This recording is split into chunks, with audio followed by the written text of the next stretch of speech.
digest. From lane to the new shining ground, echo chants where the legends are found. Heroes carved in the heart of time, we march on through grit and grime. Oh Tottenham, Tottenham till I die. Raise the banner, let it fly. Through the rain, through the fire, this is my club, my only desire.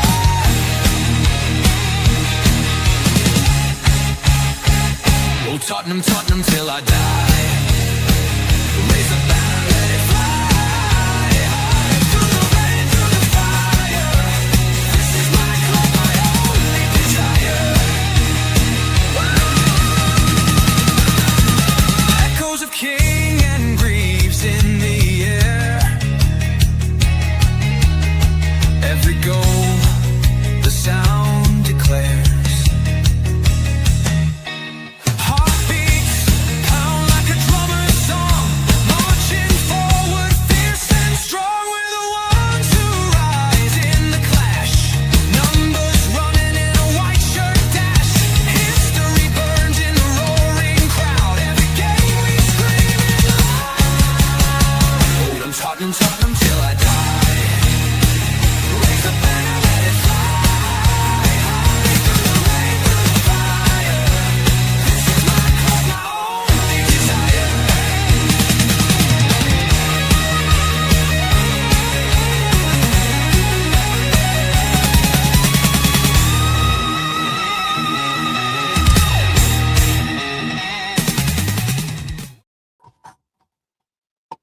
Good evening. Yes, you caught me on the hop. You caught us both on the hop. Yes, good afternoon and welcome to the return of the best podcast in town. Yes, two Irish lads talking nothing but Tottenham Hotspur and a little bit about Ireland as well.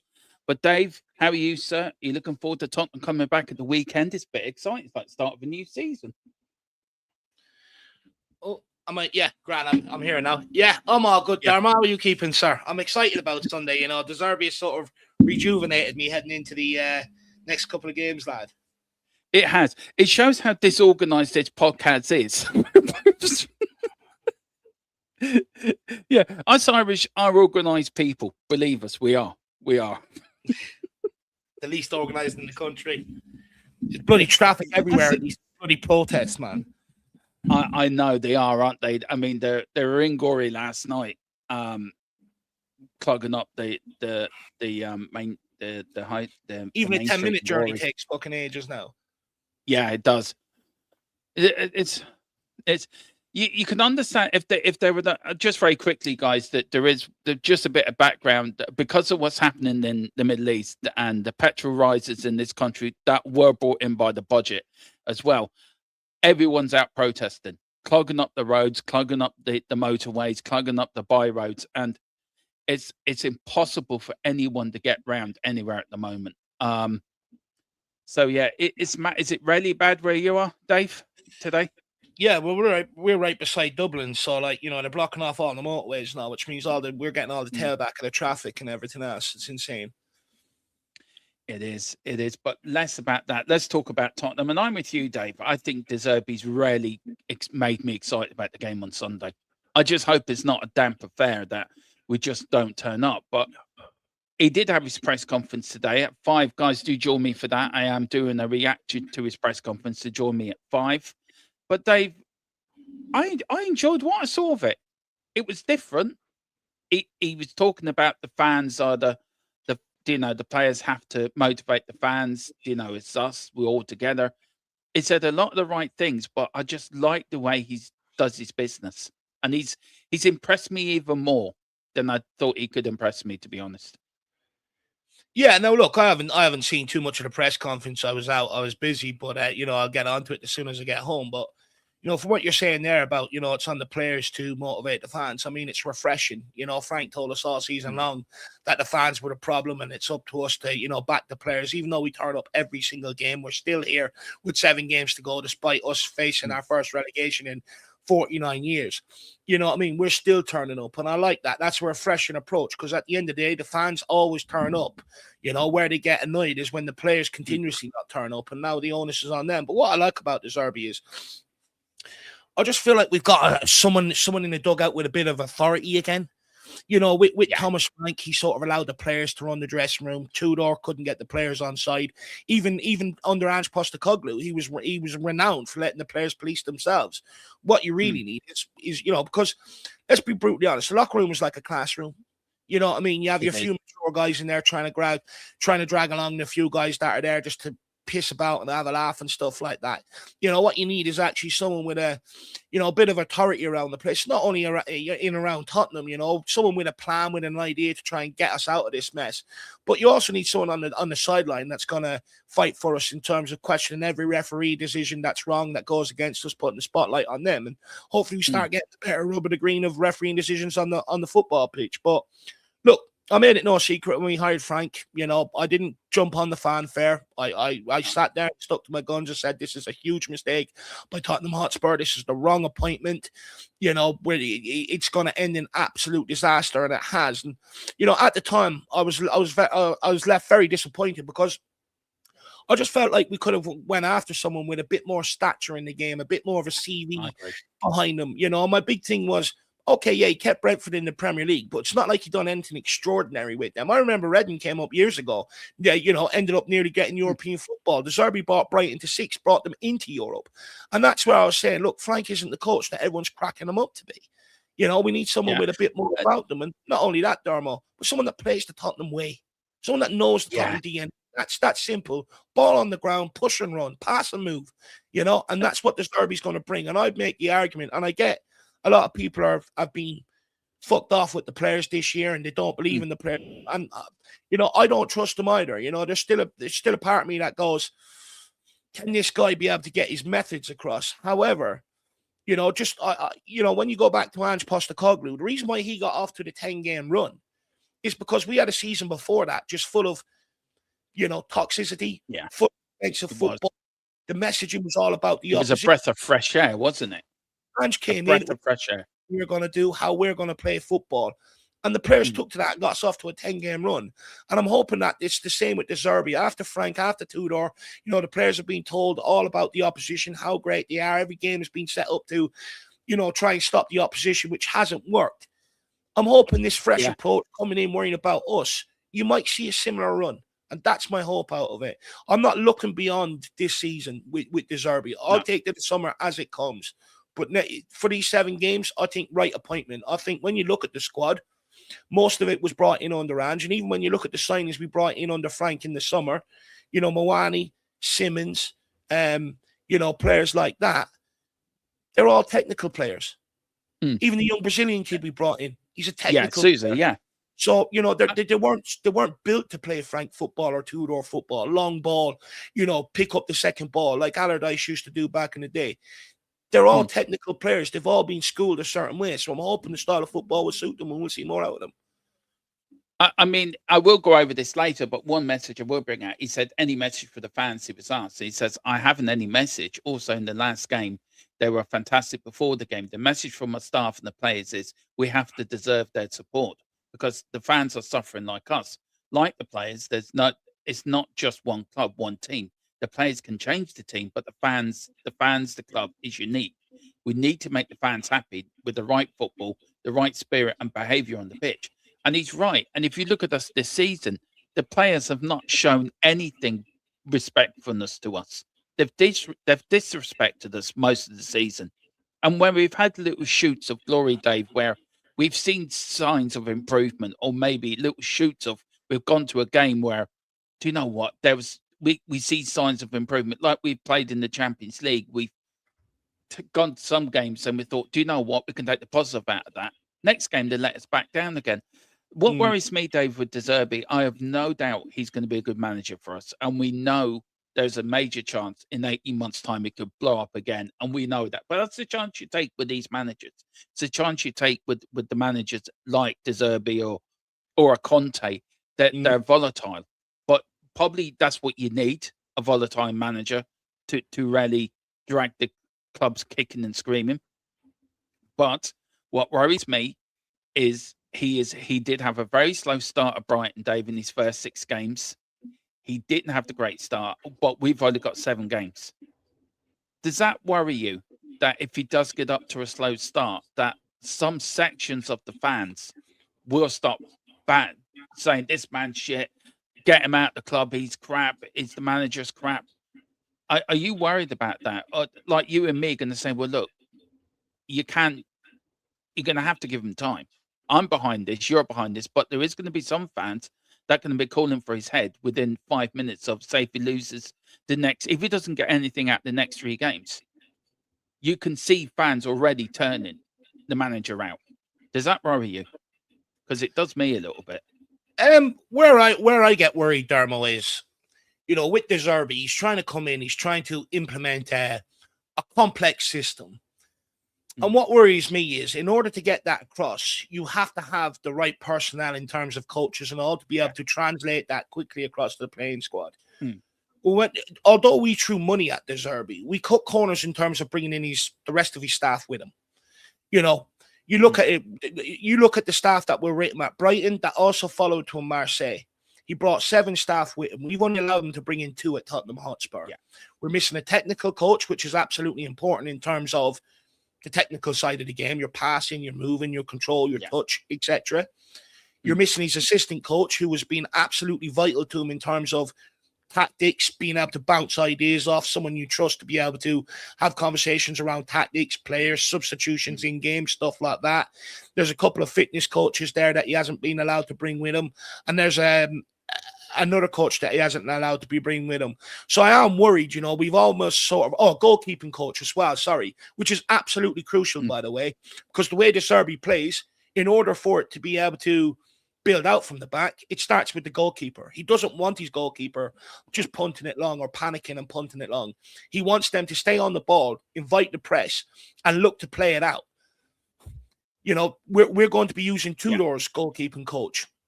And this is a part of the problem that I have with Tottenham Hotspur.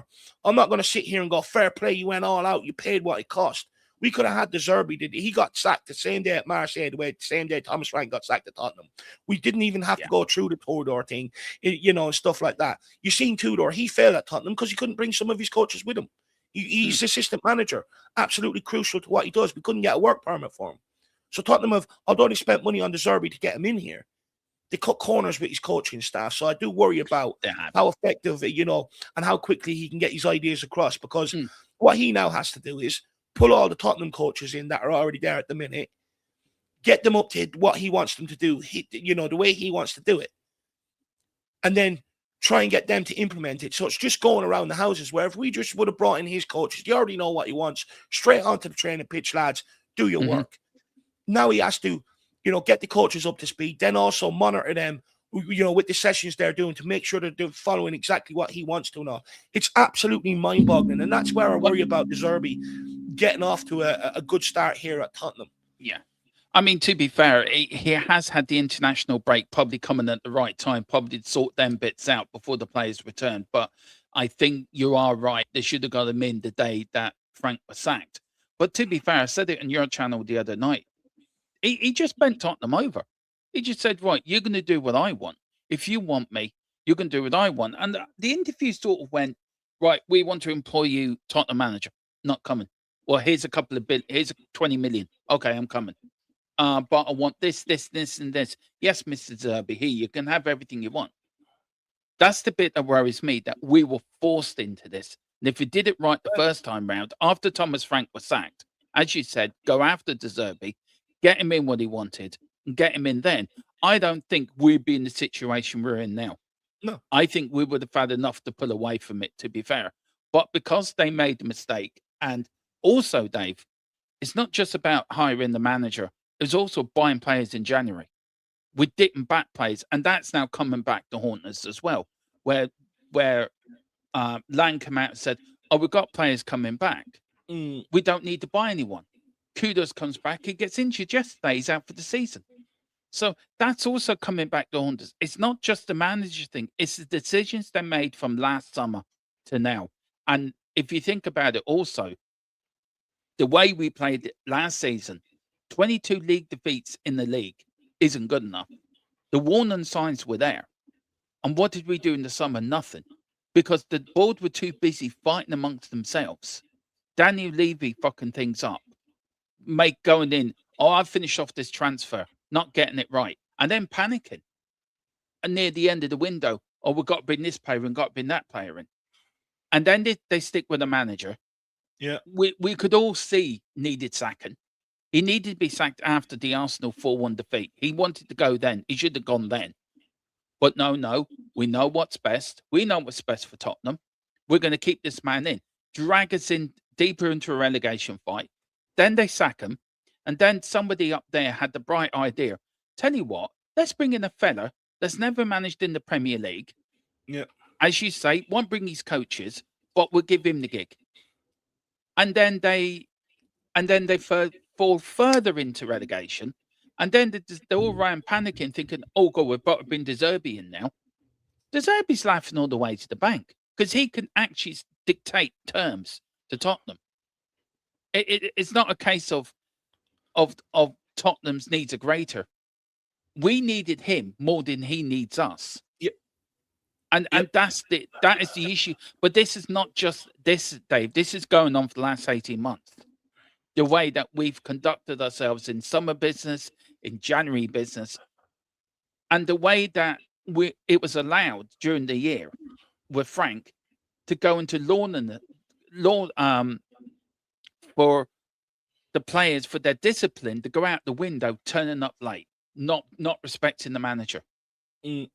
And it's been a disaster. So if anyone needs to take the blame, it has to be the ownership. It has to be the Lewis family. It has to be Lang and Vinay.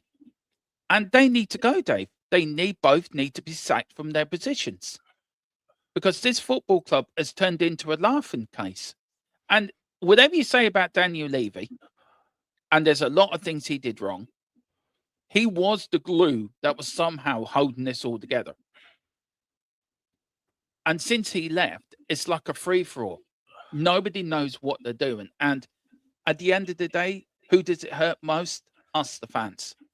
Yeah. But they're quick enough to ask for their season tickets. They're quick enough to ask for money of us for our memberships. They're quick enough to say, oh, we've got a concert coming. Oh, we've got boxing tomorrow night. Come and watch that. Yeah. But why not just focus on the football team? Look, I hope we get off to a great start on Sunday. I think we will, Dave.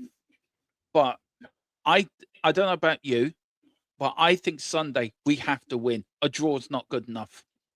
And if you look at the last 7 games, I got them here, Dave, right? If you look, we've got Sunderland, Brighton, Wolves, Villa.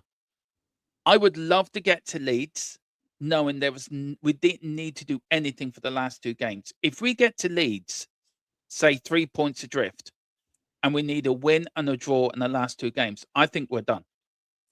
I don't know where you stand on that, but I think these next 3 games are going to be critical for us staying in the Premier League next season.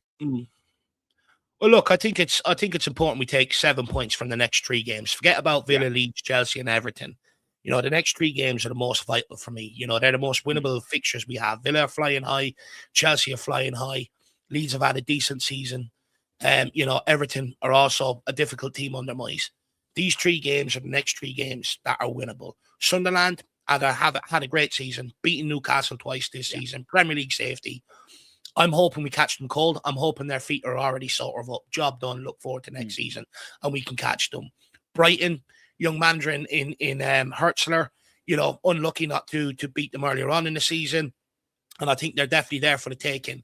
And Wolves, bottom of the table, you know. So, but what I will say about Wolves is your man, the ex-Luton manager, he's come in, he's done a good job at Wolves. He's got them going, hasn't he? He's picking up points, but we can't afford to have any of them excuses. Oh yeah, but they're doing well. No. We have to go out and pick up 7 points because we need that buffer. Because Aston Villa, I don't think we'll win. Chelsea, we never win. So we need that 7-point buffer heading into them games, and I think that'll be enough to survive. It's all about them 3 games for me. Forget about the last 4. It's all about them 3. They're the most winnable. I think 38 points would be enough to keep us up, Dave. I don't know where you're on it. Do you think around that, is that your sort of target, 38, 39 points? Yeah, I think you could even go to 36, Darmo. I think we'll be more than enough. It's hard to judge it this year, isn't it? It's hard to judge. It is. It is. It is. Also, looking at them fixtures, if we can also be just ahead of Leeds heading into that game with Leeds, that would help us out massively. Take the pressure off us a little bit to a certain degree. So, then it's all about them next 3 games for me. What we can't afford to do is not pick up any points in them 3 games and go into them last 4 games looking for Premier League survival. It has to be done over these next 3 games. This is our last chance. We have had too many chances this season of runs of games like that have been winnable that we haven't picked up the points. We had it under Tudor where we had Palace and Fulham. We fucked it.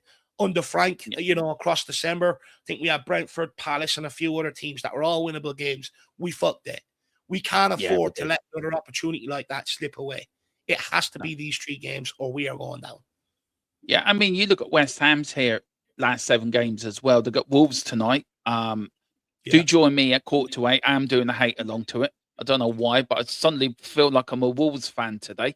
I was actually sitting there last night thinking, for the last few games of West Ham, I might sit there and do hate-alongs, but, they already hate me as is, so, Yeah, well, I think I might be joining your little club of hating me as much as I hate you, because they keep coming out last night about Bubbles and playing with Barney the dinosaur, so I need to control myself tonight and not to be too bantery to them. But serious enough, Dave, you look, they've got Wolves, Palace and Everton the next 3 games. I think West Ham might pick up 7 points from there. Yep, they're all winnable games. Yeah, and if you look at the only difficult game I think they've got in that running is probably Arsenal and Leeds, and I think that they can grab points everywhere else. I think. Yeah, but if we do look ahead now, this is Nottingham Forest's last 7 games. Do we have the easiest running, Dave, do you think, out of all the teams? I mean, Forest here have got Villa, Burnley, Sunderland, Chelsea, Newcastle, United, Bournemouth, and then Leeds, who I think are out. I think Leeds are safe anyway. I think if they get a win, if they pick up, say, if they get a win and a draw, I think they're safe. They got Villa, Wolves, Bournemouth, Burnley, Spurs, us, of course, on Monday Night Football, Brighton and West Ham. I think it is between us and West Ham to stay up, isn't it, Dave? I think Forest and Leeds are safe. I think it's between us. It's a shootout between us and West Ham. You look at all them fixtures. We all have some big, difficult games in there, and then we've all got what fans would look at and go, that's a winnable game. And it's just going to come down to whoever takes most points out of them winnable games, really. That's what it's going to come down to. Or one of the teams that can pick up a few points there and shock a big team. So look, it's going to be difficult. We're not out of the woods. Forest have the ability to pick up points. They've got some good players there. They played us off the park twice this season. They can hit levels to win games. You look at West Ham, they're winning games of football. They're picking up points. Leeds picking up points. We won 2 games in our last 20-odd games of Premier League football. We haven't won a game in 100 days. Right now, we are the favourites to go down unless we show the ability to be able to pick up points. It is, and it is about showing ability. If West Ham win tonight, Dave, and we go into the bottom 3, my biggest fear is how much damage that would do to the players' mentality. We know it's fragile at best anyway. We know some of these players do not like playing under pressure. And if you go to Sunderland and you don't get off to a good start, and that's not an easy place to go. I think they've lost 3 home games all season at home. So it's not an easy place to go to. You are right. I think it is a winnable game, but it's a critical game that we need all 3. But if West Ham win tonight and we go into that bottom 3, that's putting the pressure back on our players. It's all about putting the pressure back on the other team. Now, a lot of people will say to that you should leave everything to your own destiny. You should just worry about yourself. But Dave, you, me, are we've both played in the game at some level. It's all about putting pressure on the other players, isn't it? On the other teams. It's about them thinking, shit, if they win tonight, we've got to win now. And that's an extra pressure, isn't it? Adding on to you. It is. pressure that you've got to go out and get 3 points. I don't think some of these players be able to cope with that pressure, Dave, and that's what worries me. I do get what you're saying, but they were able to cope with the pressure of a Europa League final, where other players and other Spurs teams weren't able to. No, I get that. That's fair. That's in fair. the environment. I think these group of players can turn it on when they want to, and I think that's what's most infuriating to Spurs fans is when they're on their day. We're a good team. We're difficult to beat. We've got some good components in there. The problem is the precedent was set in last year under Ange Postecoglou, where him and Daniel Levy made an agreement to forego the league and concentrate on Europe. What was it? Where my worry is, and one of Frank's, I said this at the time, one of Frank's biggest job is to stamp out that culture now. It's been embedded in there for months.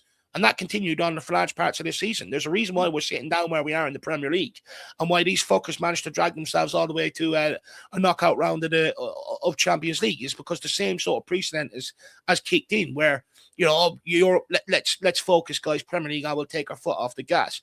But look, Dermo, if these players are going in with the mentality of already looking at what other teams are doing in and around them, I'm worried about it and letting that pressure get to them, we've no hope of surviving. What you actually need is someone in that dressing room to go, guys, forget about it. Let's focus on ourselves. And if we focus on ourselves and do enough, we'll be fine come the end of the season. Yeah. And I think that's the approach they need to take. It is. And it is. Forget about all the noise. Lock it out as much as you can and focus on what you're doing. If we had Tudor or Thomas Frank still in charge, we would go down, because even the messaging to them during the week, in team meetings, the way they did this, the tactics they're practicing and training would be all tailored to stopping the opposition. So automatically, they're already going into games in that mindset. Whereas with De Zerbi, it's back to similar to Ange. We're going to focus on us. We're going to focus on what we're good at, how we're going to go and score goals. And with that approach, I'm hoping you will also see that head into games where they're not so fearful already heading in. They're heading in with a bit of confidence, a bit of belief. Okay, guys, we've worked on it during the week. Let's go and execute it. Let's go and win this game of football. And that's what I'm hoping we'll see. Yeah, with our home record, Dave, as well, which has been only 2 wins at home this season in the league. We haven't won in 100 days. How much of a relief do you think that might bring to everyone if we finally get a win on Sunday, that we can put that hoodoo to bed? But we've still got this horrific home record. I mean, big up to Sonny. Yes, Conor Ben is fighting on the undercard tomorrow night. I hope he gets his knock blocked off for what he's done. Look, I understand. Somebody offers you 11 million, you're going to take it to set your family up for life. But if you're leaving a person that stood by you, paid for you, and helped you through the crisis you're in, and stood by you, and you just ditch him, I hope he gets his knock block off tomorrow night. And also Tyson Fury, it'd be interesting to see how he fights if he wins. He's back. I don't know. He should win tomorrow night, Dave, to be fair, but it'd be interesting to see 16 months out of the boxing. It's going to be interesting. It's going to be interesting. And he also said it's mad to say De Zerbi says, I want to train at home to get the players on it. We need to book a time slot, probably. No joke. So he's right about that. Get training at the Tottenham Hotspur Stadium. Get the play. I think do you know what, Dave? Isn't it worth a shot? We've tried everything else. Might as well do it. We've got such a bad record there. We have to do something. But what would you do if you were De Zerbi under this situation? Oh, I don't know. I wouldn't bring them on the pitch and train. I think Arteta actually done that earlier on in the season. I think it was ahead of the Man United game. Took the Arsenal pitch players away from the training ground and had them training on the Emirates the night before. They crumbled. They ended up losing that game. You know what I mean? I think sometimes, when you do that, you sort of amplify the occasion or something a little bit more sometimes, rather than it actually being a bit of a breath of fresh air or a change in scenery. For me, no. Train on the training, pitches and stuff like that. Look, the Tottenham Hotspur Stadium is cursed. There's a thing I was watching on socials a while ago. I think a couple of other clubs have the same as us, retractable pitches. And because the grass is only so long, it's causing injuries, to players and stuff like that, compared to a normal solid pitch. And because there's a bit of spring, a bit of bounce on it and stuff like that, on these retractable pitches, you're more prone to injuries. Don't want them training on it. Yeah, I don't know what. I just try anything once. Just try Send them down to Leighton anything Orient and once train and there. just see Get what them happens. used to Championship football next season, the fuckers. Or that's what I would do, Yeah. actually, Darmo. I mean, I'll bring them look, down to Leighton Orient. I'll get them to train on that pitch and say, did yeah. you like that place? No, the pitch is all over the place. Okay, well, you don't want to be playing here next season, do you? No. Right, well, get out there and fucking perform then.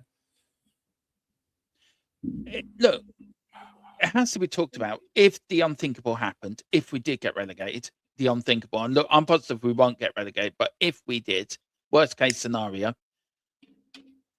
how much do you think that would damage the team we got? Because we know most of these players will go, Dave. I did have a graph. I will see can I find it. It's here. No, it's not that one. I did have a graph of the players. Oh, there it is. Found it. That would leave. And there we go. Here it is. These are the players, Dave, that are most likely to leave and the percentages next to them. Now, we can all think Vicario is off to Inter Milan in the summer. I think that's a given. Porro would go. Destiny Udogie would go. Bentancur, definitely Kudos and Sims would, and Van der Ven and Romero would be out the door. The players like Moore, Bergville, Gray, Richarlison, and Jed Spence, out of them players, Dave, which one would you sell if we went down to the Championship? Which one do you think wouldn't stay around? We know the ones in the 70s and 80s and 90s are gone. But if you're looking at a Bergville or an Archie Gray, or even a Ritchie, or even a Jed Spence at 50, which ones do you think might say, I'm out of here? I think it'd be more Mark my words. Forget about who wants out. If we go down, the club will not carry anyone over 100 grand a week in wages. That's problem solved. You go and check out what these individuals are on. Anyone over 100 grand will be moved on. Yeah. Is there anyone here you would like to keep that thinks needs to stay? Well, I think, look, when you look at it, if we stay up, Porro is suited for the way De Zerbi wants to play. I'd keep him. I think Destiny Udogie, the only problem is you need another left back, almost a first choice left back because of Dogie's injuries. No, Jed Spence, do you know what? Jed Spence, I would move on. I do like the guy. I've nothing wrong against the guy. For me, I think there's a real player in there. But I think he's like a bit of an Ndombele, to be brutally honest, where he's just happy-go-lucky. He's not really, he doesn't really have any goals out of football. He wants to be the best, like your Ronaldo's or your Messi's. Like Ronaldo trains incredibly hard. That's why he reached the top of the game and stays at the top and still at the top today. Yeah. Is because of the work ethic. I don't think Jed Spence has that outside of football. So for me, I'd be happy to let him move on. Despite what everyone thought about Rodrigo Bentancur at the start of the season, I tried to highlight there's a reason why, Carragher came out with this hit piece. None of Tottenham's double pivot players can play expansive football or pass through the lines. And I'm like, well, no, they can. If you go look at Bentancur on the ranch, he's shown he can do that. You look at him out in Italy, you look at him in Uruguay, he's shown he can do that. Paulini is more of a defensive midfielder, so I understand where Carragher was coming from that, but it was because of the way Frank instructed them to play. He didn't want the midfielders punting it through the lines. He wanted the ball to go out wide.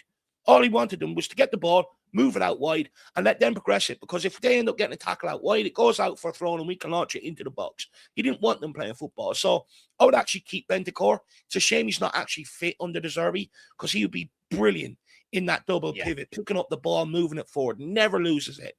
Mo Kudus, I'd keep. I think he's a maverick.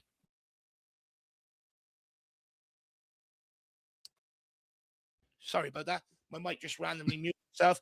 Again, everyone went after him earlier on in the season. He's useless. He won't pass the ball. No, he didn't have passing options on earlier on in the season.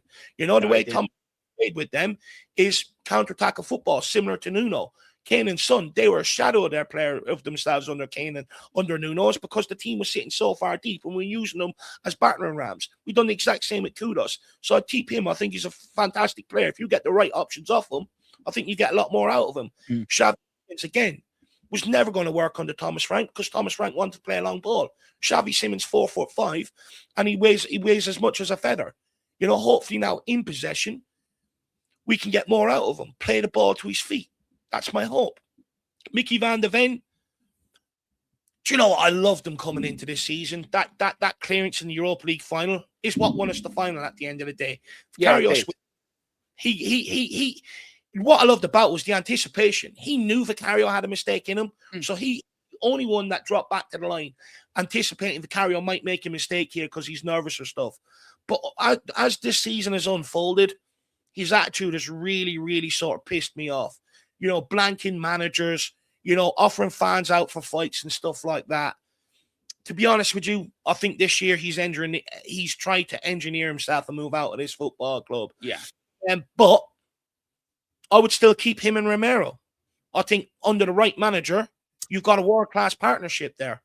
I just think you've had the wrong managers in Ange Postecoglou playing too high and not enough defensive cover within his system, but also with Thomas Frank playing too defensive. You know, I'm hoping under the Zerbi, you get a bit of a better balance and you see a lot better out of the two of them. Richarlison, I'd be happy to let him move on after this season. Don't get me wrong. His attitude is going to be absolutely crucial of these next 7 games. He never gives up, you know. But after that, I'd let him move on. He's just not good enough and nowhere near fit enough to complete a full season. One of our big problems is we haven't replaced Harry Kane's goal rate. You know, he was scoring goals every other game. Between him, Richarlison, and Moani, he can barely fucking find the back of the net over a 10-game period, let alone every other game. So he needs to be moved on. Archie Gray, whether we go down to Championship or not, him and Bergvall are the future, along with Mikey Moore. So, to be honest with you, the ones I'd probably let go there, Darmo's, Richarlison, Jed Spence, and Vicario. Yeah. Look, one thing I like about Archie Gray, by the way, is Archie Gray. Look, he may not be the greatest player, but his attitude has always been spot on. He's always gave 100%. He's coming on, though. I agree with you. Like, you know, when we first signed him, I remember putting a video out there sort of saying, guys, like, you know, we're after spending 40 million on this kid. You know, we should be spending money on senior players right now, you know, plus bringing in these guys. But my problem is we're only bringing in these guys. How much of an impact are they really going to have? And it's taken Archie Gray a couple of years now to sort of have that impact. But, you know, and he used to do it sporadically. He'd have a good game. But what you're seeing recently is every game he is now leaving a lasting impression on the game. And that's a sign of a good player to me. And he's really sort of coming to the fore now. And also Burville as well. Philip Brady raved about this player when we got him, and he's starting to put in some good performances as well. You are right; they are the future. I think you're right about Bentancur as well. By the way, he did do them. He was a good player under Ange and under Thomas Frank. Sometimes formations don't suit players, and whichever way Tudor and Frank had us playing, it was not suiting half the squad. My biggest worry, Dave, is how quickly can De Zerbi get his instructions across? How quickly will these players pick up the way he plays? And hopefully, because he sort of plays the same way with Ange, that the players will pick it up a lot quicker because the similarities between Ange ball and De Zerbi ball is very similar, apart from there's a bit more defensive edge to De Zerbi ball than there is to Ange ball. You're right about Romero. Mickey van der Ven, look, I'm going to defend him a little bit. I understand about his attitude stinking. I get your point. But I think he was just fully frustrated of what his own performances, the team's performances, of players not playing. And I think he's let his frustration get ahead of him a little bit. I think the biggest one for me is Porro calling out the Tottenham fans. Only true fans can support this football club. He needs to wind his neck in and give himself a reality check because he has not been putting in blistering performances. Yes, you could say it's the formation. Yes, you can say it's the manager. But you don't come out and put out a post and say, I am sorry, just because I got booed. You're not a true Tottenham fan. We pay the highest ticket prices in the Premier League. Fans are entitled to boo, Dave. Yep. Fans are entitled to voice their opinion. These players are paid hundreds of £1,000s a week. Do you know? It's not a baby. It's not a baby. Where my frustrations comes in, you know, you always hear it. Like, you know, it was even under Davinson Sanchez when the entire stadium booed him that time. And you know, where my frustration comes in, you know, the counter argument to booing is going, it doesn't work. You know, what good is that going to do? Okay, but by your metrics, the happy clapping and the supporting hasn't worked either. You know, and at some point, everyone's human. Human beings are going to vent their frustration at some point. And if a player is consistently underperforming and every time he's put out there is making mistakes, well, then at what point do you hold him accountable? What's he doing during the week? Is he putting himself in the best position to be able to get out there and, perform, even if he's doing training, right? Well, then something's wrong psychology-wise. Are you going to go and see a psychologist like a lot of these top players do now to get their mind frame right? Are these guys doing everything off the pitch to get the maximum out of themselves on the pitch? And at Tottenham Hotspur, that hasn't been the case. Our managers have come out when they've left and told us so. Harry Kane and players have also come out and told us the same thing. That not everybody is in there, that wants to win and stuff like that. And ultimately, what you see is the best people at this football club end up getting frustrated and fucking off. And we're stuck with the shit all the time. At the end of the day, I'm sorry, but these guys, yeah, I get it. They're human. No one likes to be booed. But you don't think I got stick even just playing Sunday League level? Come on. It happens up and down the country, all over the world. You walk in, on Sunday League, you're getting stick by some of your own managers sometimes, your own players are slagging you, let alone the opposition and stuff like that. It happens all over the world.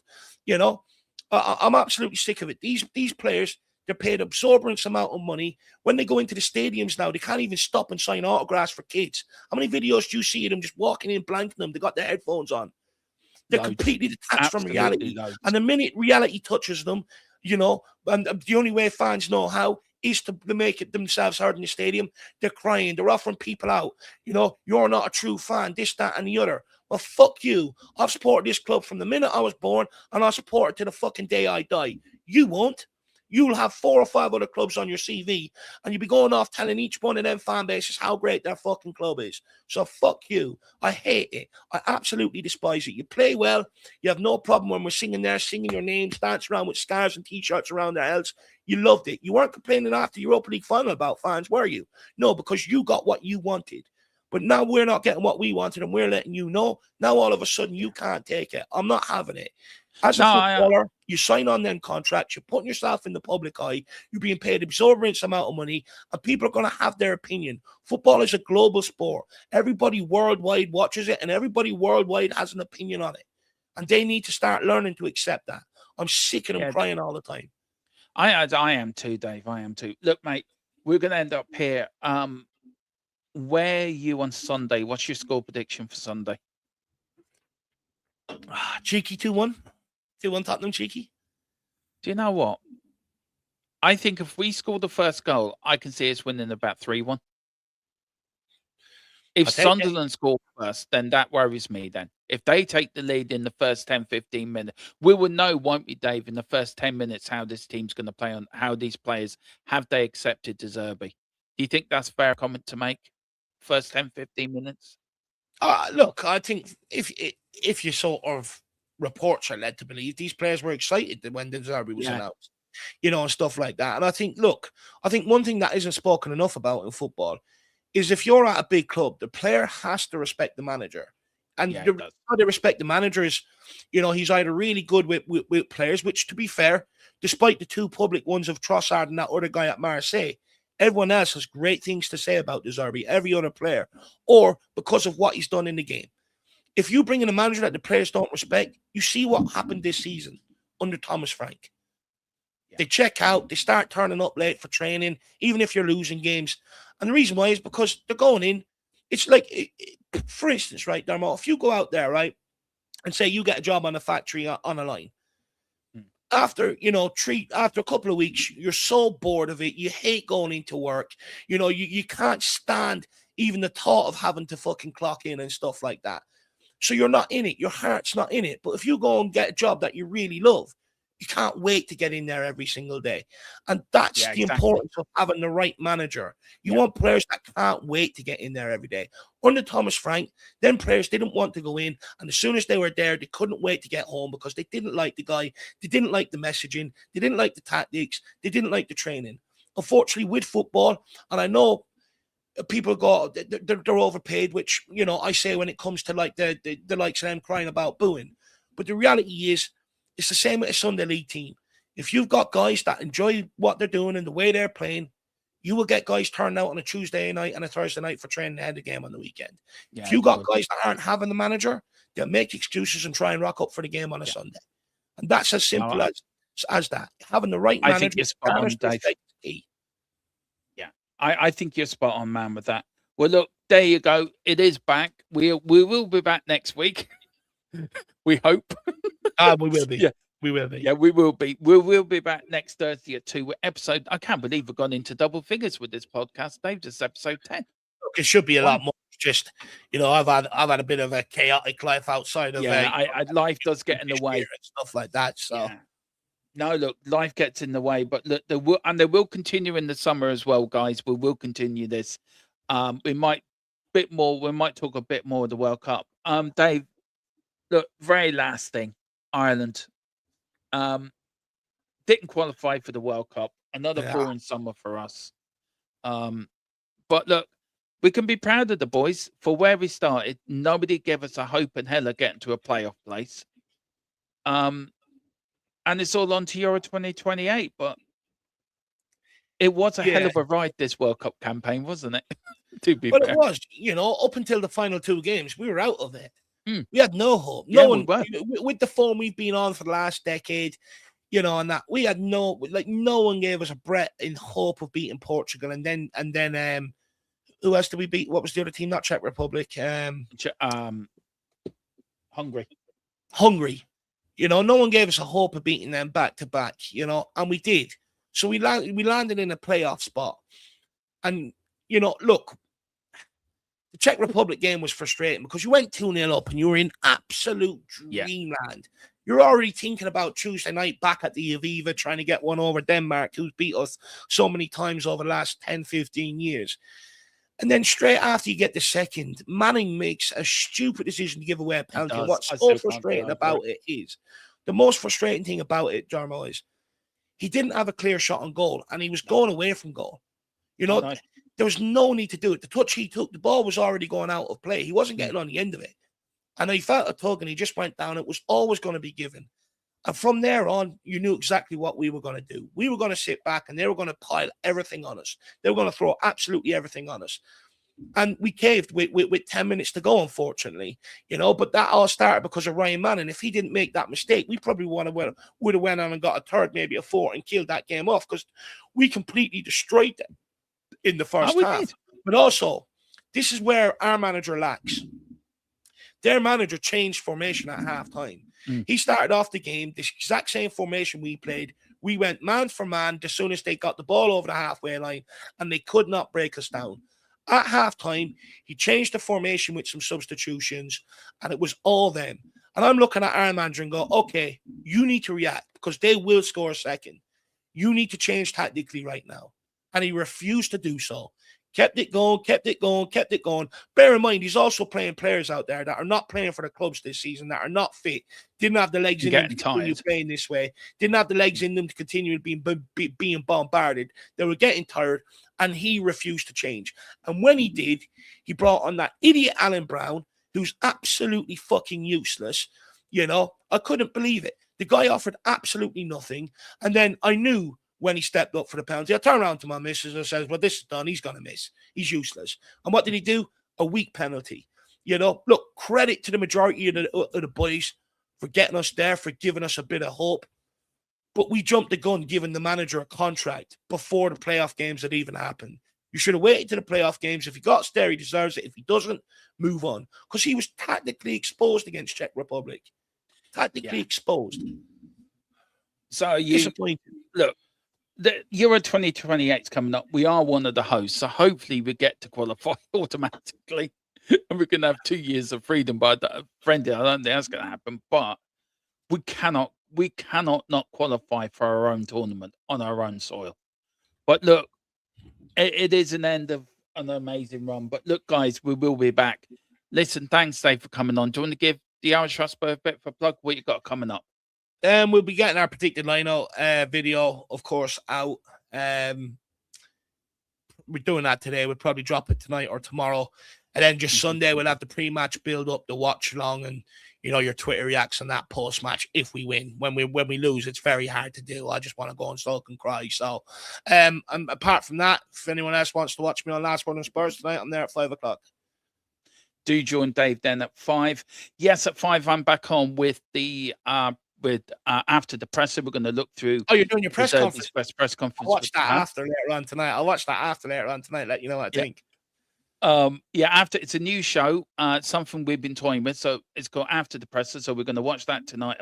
And so on at 5. Of course, tonight at 7:45, I am doing the hate along. West Ham versus Wolves. Come on, you Wolves. We want you to get 3 points. And then, of course, the predicted lineup will be done out live tomorrow at 5 o'clock. 8 o'clock tomorrow night, there is a pre-match build-up, and then all your Sunday stuff as well. Watch along and after the whistle, and then player ratings at 8. Player rating struck post-match show on Monday at 8. So join us for that as we start the 7-game Premier League season. Can Spurs survive? Of course we can. We're the mighty Tottenham Hotspur. Me and Dave believe. Let's get behind the team. Let's get behind the boys. If not, if you don't win, I'm sending Dave over the Hotspur way Monday morning. Dave, get your bags packed. Get ready to go. Big On that game. bombshell. Speak to you later. Bye. Have a good afternoon, all.